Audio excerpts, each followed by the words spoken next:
Most of you know we had an election back May 10th, the water board, and Mark Howard is newly elected, and I asked him to come visit with us today, maybe tell us a little bit more about himself, maybe give us an outlook.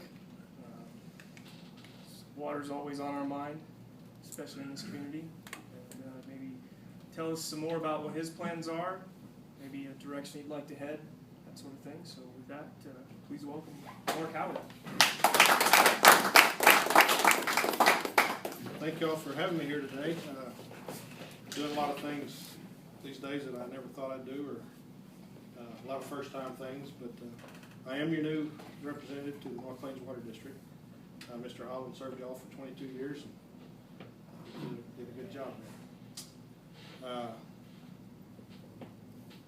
Water is, when you were going through this, I was hoping that I could always apply that to water conversations, but that's a tough deal. Last year was, the Texas legislature was in session. Lots of water law things being proposed, changes to the water code. I thought we got out and fought a lot of things, and a few things the guy could support, but I thought the off year between the biennial sessions would be a slower time. But there's a meeting about water about 3 times a week somewhere in the state of Texas. I've been to, I missed one yesterday. I'm missing a hearing at the Natural Resources Committee of the House today, but it's ably covered by some associates. There's an invited testimony, and they're talking about quite a few things. If you want to hear something like that, you can go online and listen to those. They video all those hearings, and sometimes there's a lot of things said. You see things you wouldn't expect, but there's been during the in between sessions, you have several groups that are preparing the legislation for the next time, and that's why we're attending most of these, trying to be involved as the laws are being proposed before they get into the crunch time and we come in there trying to support or not support something at the last minute. We'd like to have some input on those things before we get to that point. Association called the Texas Water Conservation Association is probably one of the most active groups in the state. My first meeting, I went in there, and I think there was probably 3 of us that weren't lawyers, out of about 40 or 50. City of San Antonio has some major issues with water districts in their area, and they are trying to rewrite the way groundwater districts do things in the state of Texas to fit their situation. And the goal is of the water district managers that are there. I also represent Texas corn producers and go to those as kind of their water guy. And we're always on the lookout for what's good for agriculture in rural areas, as well as water districts. And sometimes we're all on the same side. Sometimes we have a few different opinions.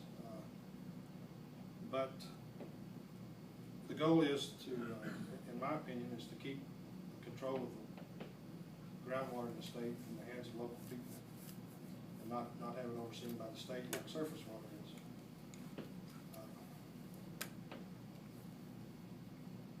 That's the issue that's being challenged the most at this point in time by people in San Antonio and some of these other areas.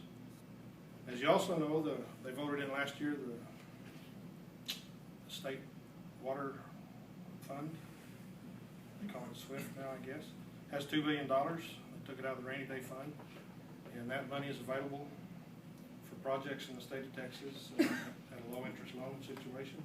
There's no grant money involved in it. It'll be mostly targeted towards highly populated areas. And in order to be able to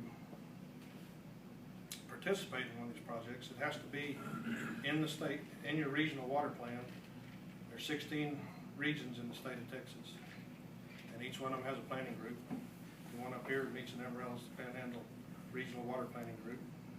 Lubbock is the Long Estacada Planning Group. I go to quite a few of those meetings also. Those are pretty big groups, probably 20 to 30 people each one, represent all aspects of life around your industries.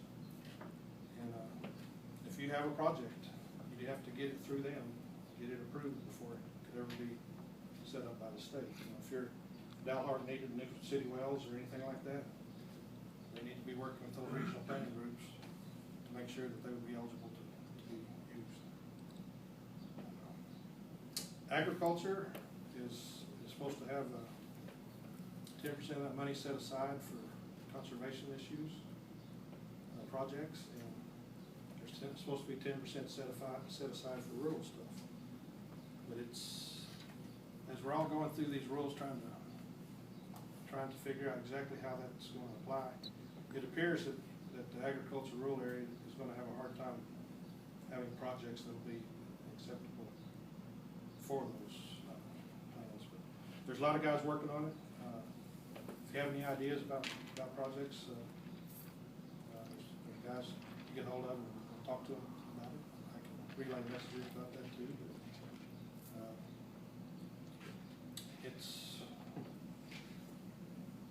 water is an unbelievably precious thing in this state and everywhere in the Southwest. They're so protective about it. That being a water lawyer in the state of Texas is job security, I'm sure. There's just, you're not ever have to worry about having something to go do. There's supposed to be, like in the state water plans in the different regions, 26 reservoirs built to help supply water for these upcoming population explosions they're expecting. It doesn't look like anybody wants one built in their backyard. And these last few meetings I've been at, they started talking about underground storage in the aquifer instead of building above ground lakes, maintaining your surface property rights protection, and basically underground's a good place to store water. You know, they do it in Arizona and other places, but they told us, I can't remember which meeting it was last week, there's more water evaporates from those lakes around Austin than the city of Austin uses. And boy, stop a lot of that, it'll change things quickly.